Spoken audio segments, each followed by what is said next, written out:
కరివేపాకు పచ్చడి ఎలా చేయాలో చూద్దామండి. దీనికోసం కరివేపాకుని శుభ్రంగా కడుక్కొని పొడిగుడ్డ మీద అయితే ఆరబెట్టుకోవాలి. తర్వాత ఒక చిన్న కప్పుతో మినపప్పు తీసుకొని దూరగా వేయించుకోవాలండి. ఇవి వేగుతున్న సమయంలోనే మీ కారానికి తగినట్లుగా ఎండుమిరపకాయలు కూడా వేసుకొని వేయించుకోవాలి. కరివేపాకుని ఎక్కువగా తీసుకోవటం వల్ల జుట్టు సమస్యలు తగ్గుతాయి, కంటి సమస్యలు తగ్గుతాయండి. అలాగే ఇందులో విటమిన్ ఏ, బి, సి కూడా ఉంటాయి. ఇంకా మనకి ఐరన్ లెవెల్ కూడా బాగా పెరుగుతుంది. అలాగే ఇది మన లివర్ హెల్త్ని కూడా చాలా బాగా ప్రొటెక్ట్ చేస్తుందండి.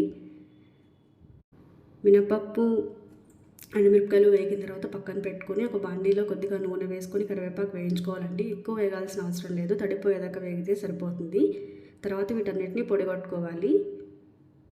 తర్వాత ఇందులో పసుపు, రాళ్ళుప్పు, చింతపండు అలాగే బెల్లం కూడా వేసుకొని పచ్చళ్ళగా రుబ్బుకోవాలండి. నిలవ పచ్చళ్ళ కనుక చేసుకున్నట్లయితే నీరైతే అస్సలు వేయకూడదు. బెల్లం తినడం వల్ల కూడా మనకు చాలా హెల్త్ బెనిఫిట్స్ ఉంటాయండి. ఇది మన డైజెషన్కి చాలా బాగా హెల్ప్ అవుతుంది. అలాగే పీరియడ్స్లో వచ్చే పెయిన్ తగ్గించడానికి కూడా బెల్లం చాలా హెల్ప్ అవుతుందండి. ఈ వీడియో కనుక మీకు నచ్చినట్లయితే తప్పకుండా లైక్ చేయండి, సబ్స్క్రైబ్.